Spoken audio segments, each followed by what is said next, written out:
โอเคทุกคนคลิปนี้ก็สิมารีวิวท่อเซตไปดีทรงกล้วยเนาะ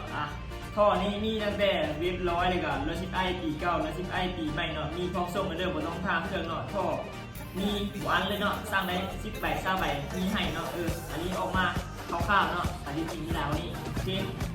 มาที่ใบแรกก็แม่ท่อทรงกล้วยปลายเก่าตัวนี้เนาะปลายเก่าเดิมปลายเก่าจะมาเนาะกับปลายใหม่ตัวนี้เนาะทรงท่อกับประมาณเลยเนาะใส่แล้วกันทรงท่อประมาณเลยนี่โคตรงามเลยเนาะทรงกระลุกขึ้นเนาะอันนี้เป็นท่อของสำนักให้เลยเนาะ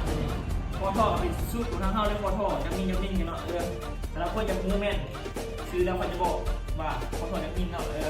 หลายคนจะทักไปถามนี่อย่างนี้นั่นเราจะซื้อเนาะสนใจทักที่เพจเลยเนาะเพจเลยเซตบีดีซ็อกเนาะอันนี้เพจค่อยเองเนาะ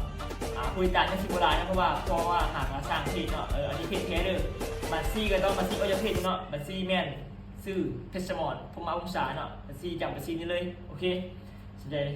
สร้างในเรื่องที่เพจเซมเดียนเห็นติ๊กเกอร์ฟรีเพื่อนๆนี่ติ๊กเกอร์ไม่โอเคมาเนาะ let's go